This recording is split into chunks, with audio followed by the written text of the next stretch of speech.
Donc, lutte de classe révolutionnaire contre la marchandise ou lutte réformiste des minorités pour moderniser la marchandise.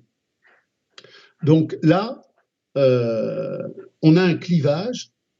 entre ce que le spectacle de la marchandise appelle les minorités,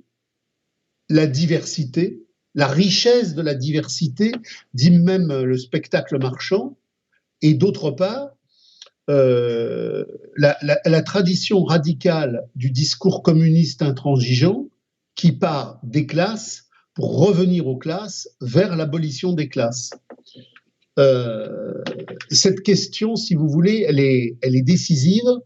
parce qu'elle nous permet de poser un grand axe méthodologique qui, des présocratiques à Hegel jusqu'à Marx, pose le problème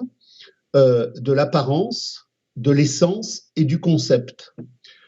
Quel est le grand point commun entre Héraclite, Parménide, Hegel et Marx? Du point de vue méthodologique, il s'agit de voir que derrière ce que nous regardons,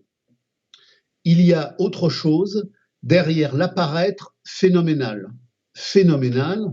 phainomai en grec, phénoménologie chez Hegel.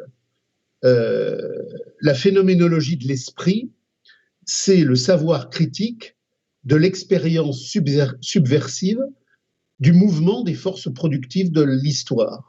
Ça renvoie à Héraclite et à Parménide, à savoir que le vrai est ce qui est caché derrière l'apparence, à savoir que le fétichisme de la marchandise est ce qui conditionne notre assujettissement à l'ordre du capital à travers une perception qui est confisquée. Autrement dit, nous ne voyons pas ce que nous regardons. Il existe entre ce que nous regardons et ce qui est en profondeur un décalage, et ce décalage, c'est ce qui rend la réalité étrangère à elle-même, l'homme étranger à lui-même, la vie étrangère à elle-même, puisque précisément le fétichisme de la marchandise, en confisquant l'histoire de la vie, confisque simultanément la vie de l'histoire. Donc, la grande problématique du fétichisme de la marchandise, la grande problématique de la radicalité subversive, c'est qu'il y a toujours quelque chose derrière l'apparaître premier. Autrement dit, quand je vois l'histoire en mouvement à un moment donné, pour que les groupes communistes radicaux, tels que Marx et Engels en ont été l'expression la plus radicale, la plus significative, la plus explosive émerge, il a fallu méthodologiquement, ce qui nous est précisé d'une manière extrêmement claire dans l'introduction au Capital, qui fait référence d'ailleurs à Hegel, puisque Marx dit d'une manière extrêmement explicite que le déclic entre les Grundrisse et le Capital, il est venu de la relecture de la science de la logique de Hegel, qui reproduit et accomplit la phénoménologie de l'esprit, c'est qu'il y a toujours quelque chose derrière l'apparence première et que la grande différence entre la pensée radicale de subversion et d'insurrection et la pensée soumise de génuflexion et de connivence, c'est que la pensée de soumission fait l'apologie de l'apparence, alors que la pensée radicale fait la critique de l'apparence pour saisir l'essence et à partir de là fait jaillir le conceptus qui relie l'une à l'autre et qui permet de comprendre que toute parole étatique, toute parole marchande est imposture par essence. Donc, on retrouve là le grand corpus hegelien qui est reproduit et radicalisé dans le cadre d'une histoire du prolétariat s'abolissant en tant que prolétariat pour faire naître la communauté émancipée, c'est que la vérité s'inscrit toujours en négatif des apparences. L'ordre des apparences, dans la domination réelle du capital, ce n'est plus les classes, ce sont les minorités. Dans la réalité historique du capital en domination formelle, il n'y avait pas des minorités et des couches sociales déambulatoires, mais des classes. Et ce très peu de mots nous permet de comprendre que le seul objectif, le seul positionnement, la seule matérialité de la conscience critique, c'est Vive la lutte de classe radicale du prolétariat universel pour l'abolition de la marchandise, pour l'abolition de l'argent, pour l'abolition de l'État, et donc pour l'abolition définitive du fétichisme de la marchandise et l'émergence de la communauté humaine émancipée. Et à partir de là, je définis un fil méthodologique qui est absolument incoercible. Je ne peux pas en sortir si je veux comprendre la radicalité du mouvement de l'auto-émancipation humaine et si je veux me positionner dans cette perspective-là. Tout ce qui n'est pas lutte de classe radicale est contre-révolution radicale. Toute pensée, toute action qui n'est pas articulée sur la compréhension que tout le temps contemporain est la lutte de classe radicale, active, passive, visible, invisible, aliénée, désaliénée, entre le prolétariat et la classe capitaliste, fait que celui qui n'a pas ce pensée-là ne peut être qu'un mercenaire de l'ordre capitaliste. Autrement dit, dès lors que ma pensée, mon activité, ma militance, mon discours, mon agitation n'est pas articulée sur la compréhension radicale de la lutte de classe prolétariat, classe capitaliste, je tombe invariablement dans le camp des mercenaires du capital, conscient, inconscient, rémunéré métaphoriquement, rémunéré matériellement, peu importe.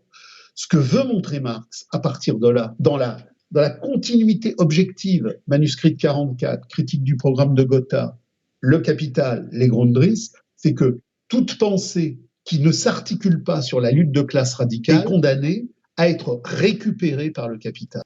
Vos auditeurs ont certainement lu l'histoire de la folie à l'âge classique de Foucault. C'est un livre à lire, non pas pour sa richesse, mais justement pour son insipidité radicale. L'histoire de la folie, pour Foucault, c'est pas l'histoire de la domestication marchande sur le temps qui crée des emprisonnements de pensée mentale par rapport à la subversion radicale d'un prolétariat qui voudrait s'abolir. Non,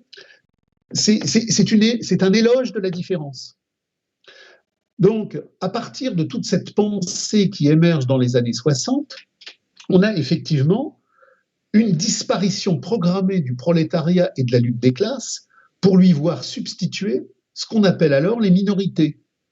On essaye de faire disparaître la classe ouvrière et le prolétariat. Le Marx subversif de l'abolition du salariat et de l'État, il disparaît, et on fait l'éloge de la folie des fous,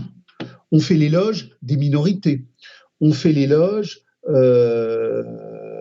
sociologique de la femme aliénée qui devrait avoir droit au travail, on fait l'éloge des minorités sexuelles,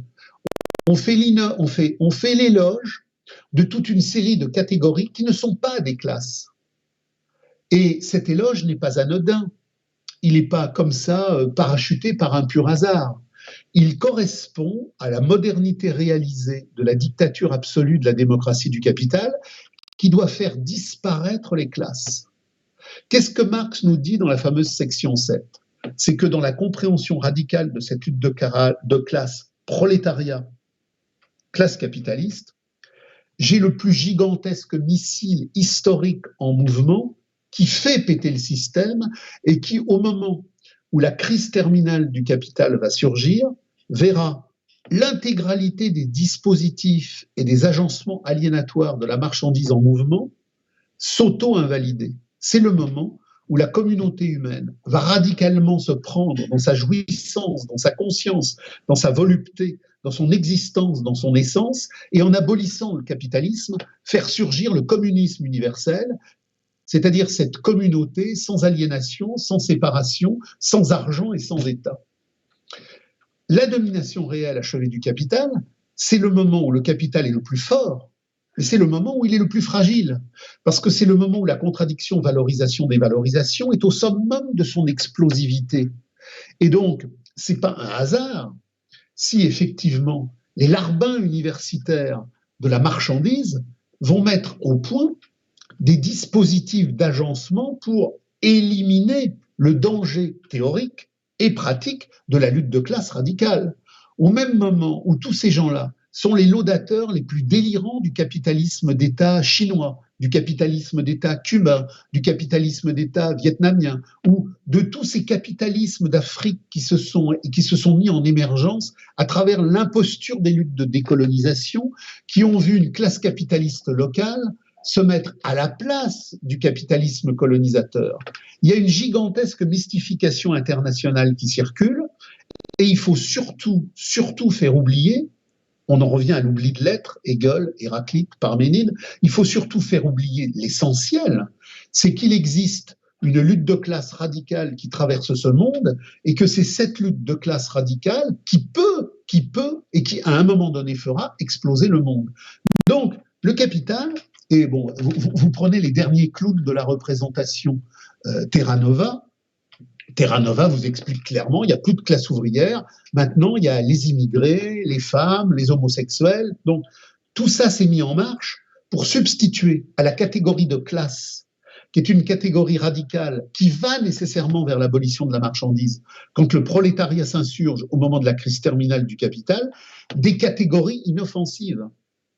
Les luttes des minorités, les chartes de la diversité, les immigrés, les noirs, les femmes, les homosexuels, tout ce que vous voulez, on peut faire une caravane à l'infini, sont des structurations sociales qui ne sont pas des classes, qui ne portent pas en eux l'abolition de la marchandise, mais qui portent au contraire en eux la rénovation de la marchandise. Donc, on a aujourd'hui une disparition complète du discours de classe radical, intransigeant, Rosa Luxembourg, Bordiga, Marx, Gustave Lefrançais, Malatesta, et on lui a substitué un carnaval, une foire du trône, où circulent toute une série de catégories qui veulent avoir leur place dans le repartage des marchés, marchés symboliques, marchés matériels, marchés nationaux, marchés internationaux, mais qui veulent avoir leur place dans la marchandisation humaine. On a donc des luttes anti-homophobes, on a des luttes antisexistes, on a des luttes antiracistes, mais où vont-elles ? Elles vont toutes dans la glorification de la marchandise. Et elles ne vont pas toutes dans la glorification de la marchandise, parce que les gens qui s'en sont fait les apôtres seraient des méchants ou des idiots, même si beaucoup peuvent être méchants ou idiots, mais parce que structurellement, la position objective qui est définie par la dialectique des forces productives de l'histoire fait que toute revendication qui surgit de ce terrain-là a pour objet la recomposition marchande de la domination réalisée de l'aliénation narcissique. Donc, ces groupuscules, ces groupes, ces courants, ces galeries marchandes, ces boutiques ne sont absolument pas problématiques pour le capital. C'est pour ça d'ailleurs que le capital les met en valeur et en fait la centralité de son spectacle. Le capital n'a peur que d'une chose. Il a peur de la lutte de classe radicale du prolétariat qui, quand la crise le fait surgir, est le seul vecteur qui peut l'invalider. Le capital, il a eu très peur en mai 68, et c'est précisément parce qu'il a eu très peur en mai 68 qu'il a activé l'armée de réserve immigrée pour substituer au prolétariat communard européen de conscience radicale antisalariale un prolétariat de réaménagement de la marchandise qui, dans la substitution des remplacements mis en mouvement, ne lui pose pas de problème, puisque les seuls problèmes qui peuvent avoir lieu sont, même quand il y a des émeutes, nous voulons le repartage de la marchandise. On a exactement la même problématique pour ce qu'on appelle les luttes de femmes, les luttes homosexuelles, toutes les luttes écolo-bobo périurbaines. Il s'agit d'aménager la marchandise. Donc, ce qu'il faut comprendre, c'est que il existe une frontière radicale entre la pensée subversive et la pensée de soumission. C'est la compréhension totale, critique de ce qu'est la lutte de classe, puisque la lutte de classe est le seul rapport de compréhension théorico-pratique qui permet l'émergence du communisme, c'est-à-dire de la communauté humaine libérée définitivement de l'argent et de l'État.